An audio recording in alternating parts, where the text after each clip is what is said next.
Hi guys, it's the 10th of December 2022 and I wanted to make a note about the jaguars and the shamans. How this is actually a story that I wrote. It's a story, it's not any fact, I don't have any confirmation of it, but this is something I've been feeling.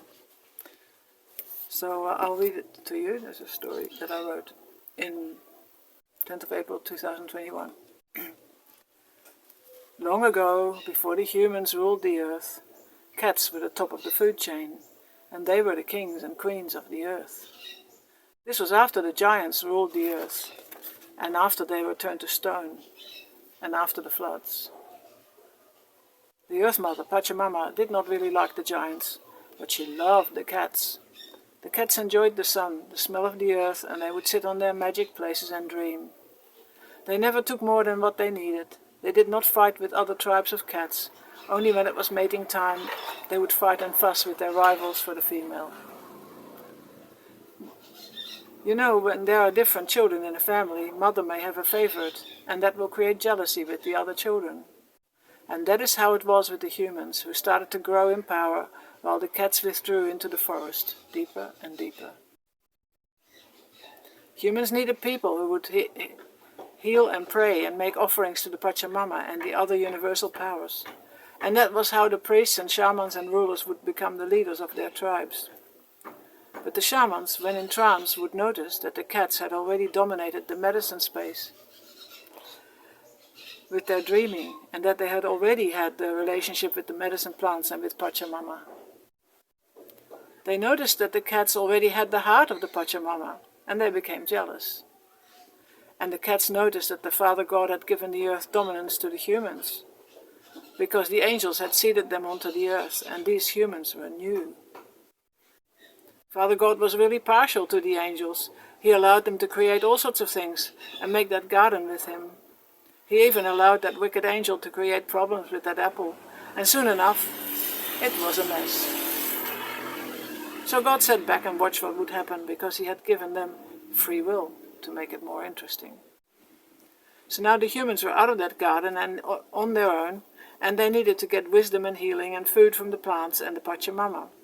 And every time a shaman would go into trance, they would see those cats watching them and smiling and laughing at them.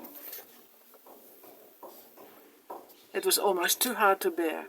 So the shamans would kill the cats and put on their hide and heads and pretend to be cats, in the hope of getting the benefits from Pachamama that the big cats had. The humans wanted to be strong and powerful like those cats and have the love of Pachamama. Of course, you cannot steal love.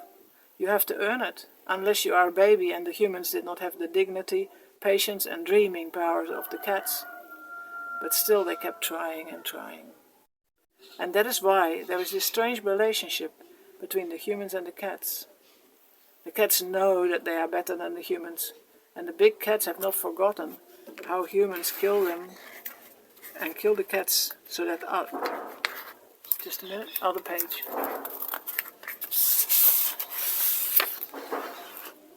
The cats know that they are better than the humans, and the big cats have not forgotten how humans kill cats, so that after that cats became a danger to humans, but really the human is more of a danger to the cats.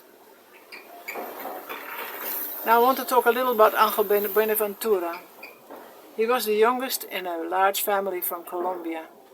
He could not identify with the status quo in society, and so he started to travel and look for other ways of living. He realized that he was gay, and so had these types of relationships. But also he started to work with different medicine plants and made paintings about his visions. He met an ancient wise one, a young German man, and with him he moved to the Bolivian shore of Lake Titicaca and settled there for roughly 7 years before his early death in Colombia. I first met him at that lake, and he started to teach me by throwing me into the deep end of medicine work.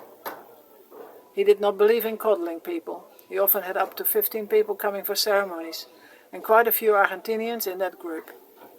He worked with San Pedro cactus and with ayahuasca, which was a bit harder to obtain in the Bolivian highlands. This often was procured from Shipibo shamans a long way up north, from Pucallpa in Peru. But best of all he liked Wilca, a very hallucinogenic powder, which was administered via a blowpipe up the nose, straight to the brain. I really didn't like it. He did it a few times to me.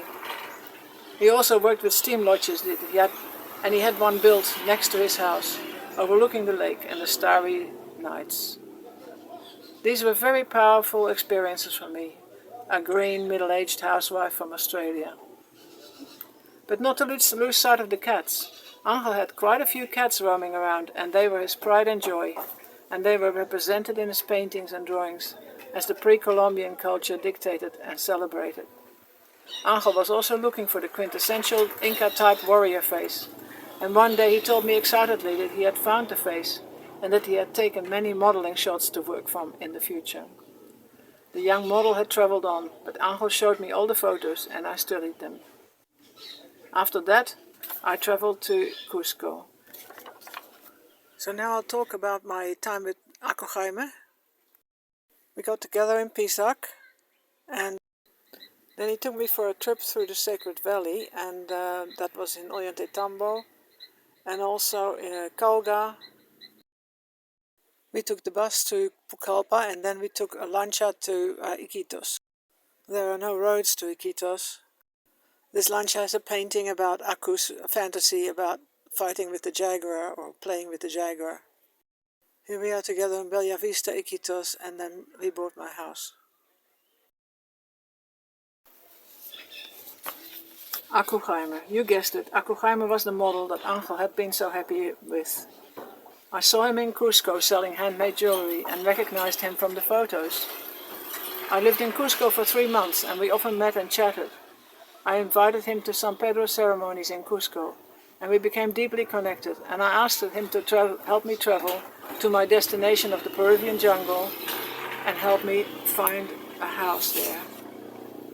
He told me I was to pay for all the travel costs, and he would be my guide to Iquitos. And so it was. Aku could not read or write, something that really annoyed him at times. He was addicted to alcohol and drugs. All that would come up for review later. But apart from that, he had a deep feeling that he was an Inca. He had the strength of a jaguar, and he had no fear of danger. This led to his early death when he tried to swim a very powerful river, but by that time he had left me for another lady tourist. However, apart from leaving me with a house that served me well, he also sent a friend of his around to accompany me, and this was Freddie, who remained with me on and off for about 4 years. Freddie was similar in some ways, but more gentle and not so extreme on crazy adventures. It was all perfect. Freddie assisted me until I was able to handle being in Peru on my own. And I will give you a few views of the paintings that Angel has made with Aku Jaime as his model. So Aku Jaime died also, the two of them died.